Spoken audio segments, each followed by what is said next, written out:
What up, y'all? What up, y'all? We're back in business. Was gone for about a week and didn't record. Bro, genuinely, I learned a lot. Everything for one, when I go away, it knocks me off of my, how could I say this?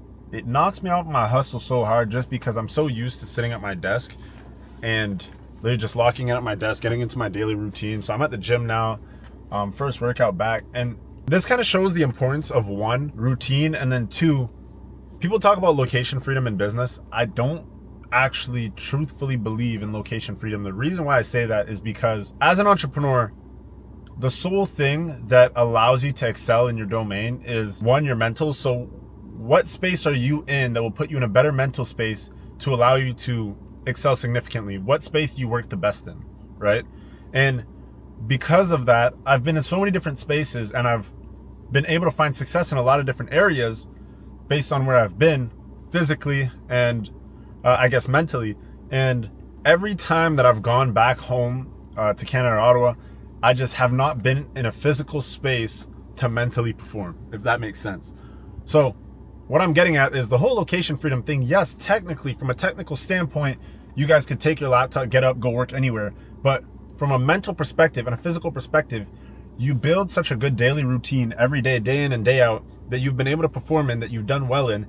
And taking a trip easily just knocks you off that hustle. And it comes down to, at that point, more mental discipline. I have to put myself in a position mentally where I have to be more mentally disciplined and more mentally tough in order to properly perform. Like, I'm getting on my laptop and I know that the space on my laptop in comparison to my two monitors is just not as efficient. And then because of that, a 30-minute task ends up taking me 3 hours.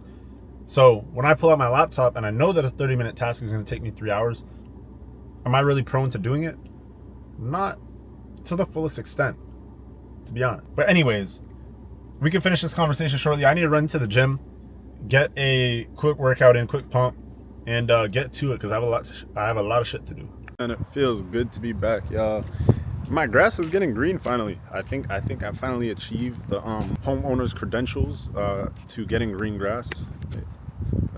But yeah, so I got done with the workout. It was kind of a lazy workout, I'm not gonna lie. I don't know what it is. I'm thinking about this. So I had the flu back in February, and when I got back online, I think that was probably like the worst time off that I've ever experienced. Like, it kind of felt like everything just hit me.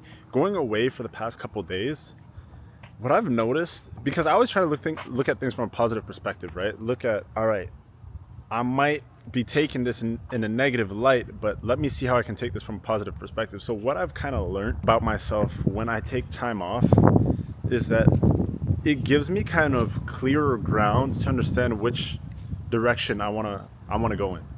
And I've never been a fan of taking time off. I've never been a fan of taking a day off. But the thing is, the days off essentially put me in a position where, because, you know, my mind's always proactive. So it puts me in a position where I use a little bit more critical thinking. I start to think a little bit more logically. Okay, cool. This is kind of fucked up here. This is kind of fucked up here. These things are going bad. All right. What approach do I want to take to solve these matters? And I just take everything at face value. So anytime you guys are in a position where, I don't know, you know that there might be certain things that are not going your way, and you're just trying to find a way out, find a sense of direction or whatever it is, bro, literally just take a step back and look at the bigger picture. And I think that's the one thing that I've learned this year for the amount of time that I've had off. I haven't had a lot of time off, but you know, me getting the flu, I was off for a couple of days and I got back and it was just like overwhelming. Everything kind of just hit me at once.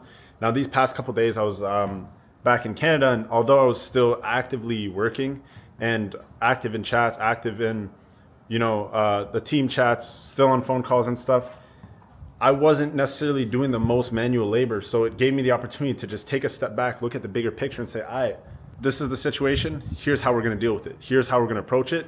And not saying anything is a bad situation or a good situation. I'm just saying at the end of the day, when you're in business, there's always certain things that you can optimize, always certain places that you can adapt in. And that essentially gives you a sense of perspective. Where do I want to optimize and where do I want to adapt and what do I want to attack first? So right now is about to be my first work session back on my official setup in the last 6 days, 7 days. And we're literally just going to attack everything, knock everything out the park and, you know, just get to work, put everything in effect. Bro, I've had the time to think about it. I've had the time to think about how I want to approach things, and it's just go time, bro. Just put things into effect. Yo, I am pretty much all caught up. Shit. It's not like I had that much to do. And you know what the thing is, guys, is when you guys have a team, you have to make sure that you bring on team members that you can trust, and team members that are capable of following the same dream, same passion as you, share the same wants and needs, and actually wants to see the well-being of your clients. I feel like oftentimes a lot of you guys end up hiring friends, family, and people that you're surrounded by, and that puts you in a position, which I'm gonna follow up on that point in a second, but that'll put you in a position where you are gonna end up picking up a lot of slack for them because you're trying to do them a favor. More times your friends, your family, and those people aren't necessarily gonna be passionate about the same things as you, and then because of that, it puts you in a position where, yes, you may trust them, but you can't necessarily trust them to work to the potential or the caliber that you need them to work at, because they're not driven to see the business succeed. They think it's a handout. They think it's you putting them on. So I've gone through my fair share of trials and tribulations with this, failed businesses with friends, but have also seen a lot of success with friends. Now, it's gone to a point where I do work with a decent amount of my friends, and these are people that, like, I hands down trust with everything. But it's funny because the friends that I'm working with now are not the friends that were my closest friends in high school. These are not people that I surrounded myself with necessarily on a regular basis. These are just people that have somewhat or share somewhat of the same passion as me when it comes to this business stuff and seeing this stuff succeed, seeing it win. And we allow ourselves to put each other in a position where we help each other and support each other to creating something that's long-term, creating something that's sustainable, and creating something that's going to work. And because we all share that same vision, that's why we work so well together. And then we obviously have, the prior chemistry from being friends. So all this to say, guys, like, don't count your friends out, but you guys have to be smart when you start this stuff up. Like, I've gone through my bestest of friends. I tried to run businesses with them, and that shit did not work. And I was always the one just picking up other people's slack. I was always the one, having to take losses for other people's mistakes. So don't put yourself in that position. And if you are going to be working with friends, make sure you are working with the right ones. And I think I'm lucky enough and very grateful to have found a group of friends that I can actually work with and that share that same passion as me, the same drive, and the same and strive for success in the same way. And because of that, we're able to split things percentage wise, as opposed to always having to come out of pocket to make certain payments and whatever it is. So yeah, super grateful for that. What we kind of have in store, tomorrow's Friday, so typically the end of the week is a lot calmer, and I don't really hear much from people, and it gives me the opportunity to just get into deep focus work sessions, catch up on things that I've potentially missed, and go through the numbers. The beginning of the month and the end of the month is crazy. Like, we had a shit ton of messages last week, and I'm like out of town when all these people are reaching out. I'm like, fuck, I have all this shit to do. But yeah, we're here in April now, and first week we get to look back at our numbers. My biggest thing is across the board, I want to be hitting $100,000 a month across, combined with all of our brands for the month of April. So that's something that we're going to work towards.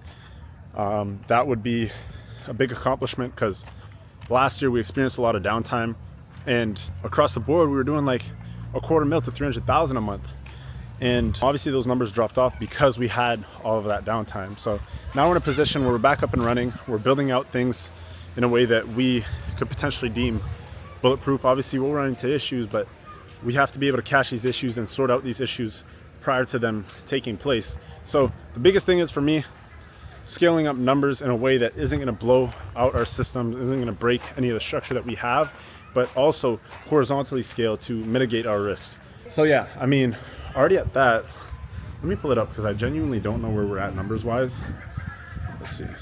I think we were averaging like a K a day right now across the board, which I don't remember. Let's see. There's a lot of kids in the pool. Usually there's not that many people here. Seems like a field trip, man. These people are ruining my daily nature walk. Feels good to be back home too. So yeah, where are we numbers wise right now? We are the third, and we're at $6,000 in revenue. So yeah, things are playing out, right? $6,000 in revenue on the third. What is that? An average of 246, an average of 2K a day. If we do that for the month, we'll be at 60, which isn't enough. So we're gonna have to probably double those numbers. That'd put us at 120. So yeah, we'll shoot for that. We'll see what we hit between now and the end of the month, and we'll just keep pushing. And I'll give you guys a little bit more of a progress tracker on this, a little bit more of an idea of how things are looking, and we'll kind of go from there.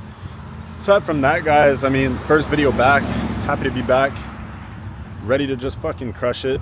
Things have been tough, mentally draining for me. Stock market is still crashing, crypto is still crashing, but you know, this is what we signed up for. I mean, I wouldn't necessarily say this is what I signed up for, but it's a part of the game. That's a part of the game, and that's the point. So we'll keep it pushing, keep striving to be better, and day in and day out. And I hope you guys do the same. If you guys need anything from me, anything at all, link to the Telegram chat, as always, description down below. And leave a like, comment, and subscribe, and I'll catch you guys in the next video.